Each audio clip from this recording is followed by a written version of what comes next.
Okay, so for this first video, we're not going to worry about a weapon. Doesn't matter. The key to effective combat is your ability to maneuver, to move. And so where we have to start is teaching you how to stand and how to move, okay? So your stance, and I'm going to use the example of having a single weapon, okay? We can talk about some other techniques later, but generally speaking, if you're right-handed, you're gonna want your right foot forward. If you're left-handed, you're gonna want your left foot forward. I'm right-handed. So my right foot's forward, my left foot's back. Now you'll notice that my feet are about shoulder width apart. Moreover, if I turn sideways, you'll notice I've got a deep stance, but not terribly deep, right? It's not a really deep forward stance like in some martial arts, okay? Instead, it's a comfortable stance. And I'm gonna turn my back foot out a little bit and come up, just raising my back heel up a little bit, okay? Weight distribution for me is about 60-40-ish, okay? But the important thing about this is that my center of gravity is controlled, okay? If I move forward, if I move back, if I move side to side, my center of gravity is stable. I'm not moving my center of gravity over my feet. That's how you lose your balance and fall, okay? So try that, make sure your feet are about shoulder width, okay? A little bend to the knees, okay? And your feet should be about shoulder width forward and back as well, all right? Now, what we're gonna do as a preliminary step, I'm gonna show you 3 steps here. I'm gonna show you the gather step, the lunge, and the crossover step. And I'm gonna do it sideways so that you can see the maneuver better, okay?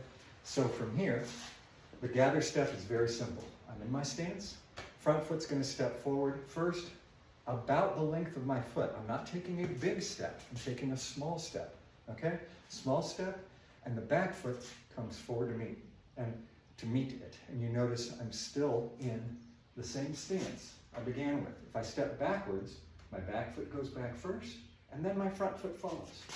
They're gathering together. I take a step and I gather my back foot, I take a step back and I gather my front foot. The steps gather together. That's how the name is used in English martial arts, or at least in some treatises, okay? So, small steps, forward and backward. And you notice at all times, I'm in control of my center of gravity, okay? I can also use that same technique to step forward and to the side, or back into the side, okay?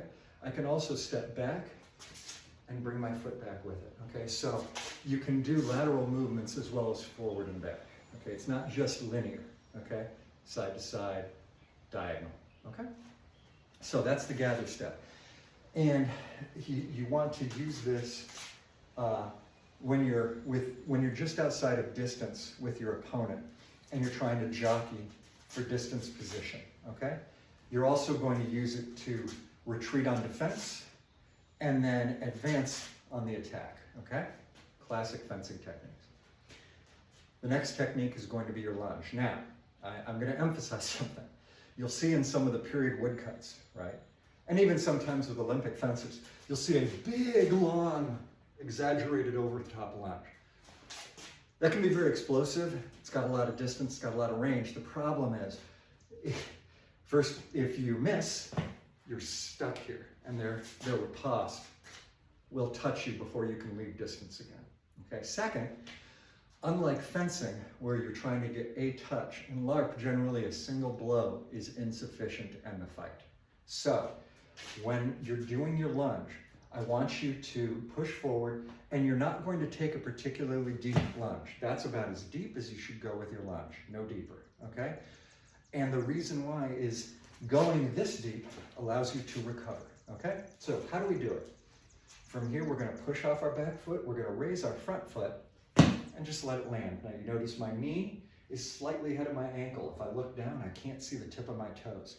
My back foot has pushed out and my leg is almost locked. To recover, I'm gonna do it in reverse. I'm gonna bend my back leg and I'm gonna push off my front leg and back into my stance. So from here, lunge and recover, okay? You can combine these together. Gather step forward, gather step back, lunge, recover, okay? The last thing I'm gonna show you is a crossover step, okay? From our stance, from our ready position, our back foot's gonna move first. It's gonna cross in front of our front foot, and then the front foot follows through. We can do this in reverse. The front foot crosses the back foot, and it recovers. Now, I don't have to always, of course, step past my front foot, okay? Also, I don't have to stop at my front foot. If I want to take up a lot of space, I can take a big crossover step, right? And backwards. Or if I don't want to take a lot of distance up, I can just move to here and follow up. So, we've got our, and let me face the camera so you can see, when I'm doing that crossover step, my foot continues to point out, my hips continue to be open, okay? Throughout my, when I'm executing my stepping techniques, when I'm executing my footwork, I'm isolated from the waist up. So from here, if I'm stepping forward with a gather step, you notice my upper body is not moving, just my lower body. Crossover step, lunge, okay? I'm not bobbing up and down, and I'm not turning my hips forward and back, okay? I'm staying in the same position as I move, okay? So, again, to recap, our guard is about shoulder width, knees bent, okay? And front to back, about shoulder width, knees bent. You can come up on the ball of your back foot if you like. Gather step forward, gather step back, okay? Lunge forward. You can do a reverse lunge, by the way, and recover backwards. And then crossover step forward, crossover step back. But at all times, the idea is to stay in control of my center of gravity. Okay? Let me know if you have any questions.